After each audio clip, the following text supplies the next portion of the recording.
आज की इस वीडियो में हम कक्षा नवमीं गणित के प्रश्नावली 1.4 जिसका प्रश्न क्रमांक 5 हल करेंगे।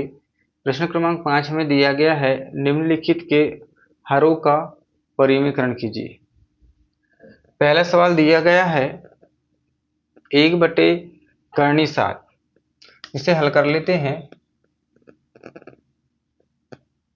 1/7 हमें दिया गया है। यहाँ पर हमें क्या करना है, हर का परिमीकरण, हर का परिमीकरण करने पर तो यहाँ क्या स्टेप हो जाएगा हमारा, 1/7। इसका परिमीकरण कर रहे हैं तो हर का अंश और हर दोनों में गुणा करना है।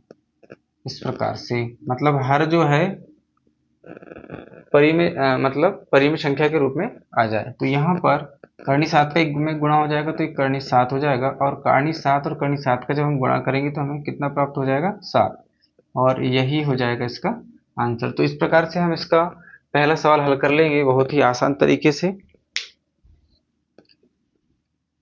दूसरा सवाल दिया गया है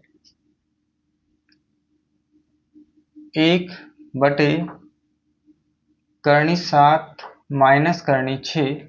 यहाँ पर हल करना है 1/7 ऋण कर्णी 6 दिया गया है। यहाँ पर भी हमें हर का परिमीकरण करना है। हर का परिमीकरण करने पर तो ये क्या हो जाएगा आपका, 1/7 ऋण कर्णी 6 गुणा परिमीकरण करेंगे तो ये हो जाएगा कर्णी 7 धन कर्णी 6 बटे में कर्णी 7 धन कर्णी 6। परिमीकरण करने पर जो चिन्ह है वो परिवर्तित हो जाता है, माइनस का है तो प्लस में हो जाएगा, प्लस है तो माइनस में। अब यहाँ जब हम गुणा करेंगे, गुणा करने पर तो ये कर्णी 7 धन कर्णी 6 का जब 1 में गुणा करेंगे तो हमें कर्णी 7 धन कर्णी 6 ही प्राप्त होगा। और यहाँ पर आप देखेंगे कर्णी 7 ऋण कर्णी 6 है और यहाँ कर्णी 7 धन कर्णी 6 है।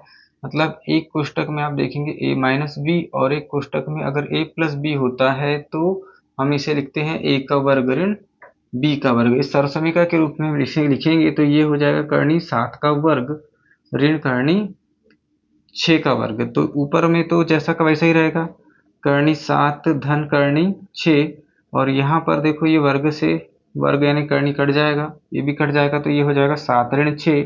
तो हमारे पास जो आंसर प्राप्त हो जाएगा, कर्णी 7 धन कर्णी 6 बटे 7 में से 6 गए तो 1, या इसे आप कर्णी 7 धन कर्णी 6 भी लिख सकते हैं। तो ये आपका जो दूसरा सवाल है इसका आंसर हो जाएगा। इस प्रकार से हम पहला और दूसरा सवाल को हल कर लेंगे। तीसरा सवाल हमें किस प्रकार से हल करना है देखेंगे। तीसरा सवाल दिया गया है 1/कर्णी 5 धन कर्णी 2।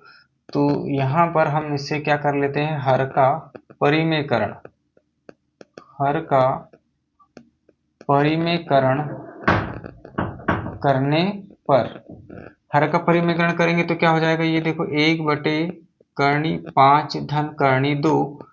तो यहाँ पर जब परिमेयकरण करेंगे तो प्लस है तो ये माइनस हो जाएगा, तो कर्णी 5 ऋण कर्णी 2 हो जाएगा बटे में कर्णी 5 ऋण कर्णी 2। सेम इसके जो पहला सवाल हल किए थे उसी प्रकार से यहाँ अंश का गुणा अंश में हो जाएगा, यानी ये क्या हो जाएगा, एक के साथ गुणा करने पर कर्णी 5 ऋण कर्णी 2 हो जाएगा। और यहाँ एक कोष्टक में कर्णी 5 धन कर्णी 2 है और दूसरी कोष्टक में कर्णी 5 ऋण कर्णी 2 है, तो यह हो जाएगा कर्णी 5 का वर्ग ऋण कर्णी 2 का वर्ग। तो यहाँ पर कर्णी 5 ऋण कर्णी 2 बटे में वर्ग से वर्गमूल कटा तो यहाँ 5 हो जाएगा, और यहाँ वर्ग से वर्गमूल कटा तो क्या हो जाएगा, 2। और आपके पास में कर्णी 5 ऋण कर्णी 2 बटे में 5 में से 2 गया तो कितना हो जाएगा, 3। तो इस प्रकार से आपका आंसर आ जाएगा कर्णी 5 ऋण कर्णी 2 बटे में 3। इस प्रकार से हम प्रश्न क्रमांक तीसरा हल कर लेंगे।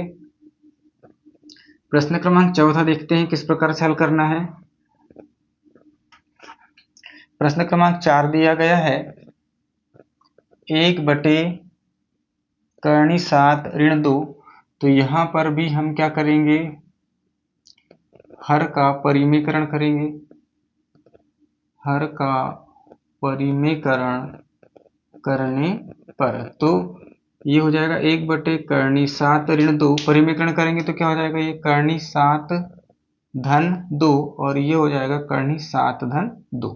सेम इसके पहले सवाल जैसे ही अंश का गुणा अंश में 1 में गुणा करने पर क्या प्राप्त हो जाएगा हमको, करनी 7 धन 2, और यहाँ 1 में माइनस और 1 में प्लस है, तो यहाँ पर क्या हो जाएगा, a का वर्ग ऋण b का वर्ग, यानी करनी 7 का वर्ग ऋण 2 का वर्ग। तो ये हो गया आपके पास में करनी 7 धन 2, यहाँ वर्ग से वर्गमूल कटेगा तो क्या हो गया 7, और 2 का वर्ग क्या हो गया 4, तो आपके पास आंसर आ जाएगा करनी 7 धन 2 बटे में 7 में से 4 गया तो 3, ये हो जाएगा इसका आंसर। इस प्रकार से हम जो प्रश्न क्रमांक 5 है जिसमें हर का परिमेयकरण करके सवालों को हल करना था, तो हम इसके सभी चारों सवालों को इस प्रकार से हल कर लेंगे। वीडियो पसंद आए तो वीडियो को लाइक शेयर एंड सब्सक्राइब करें।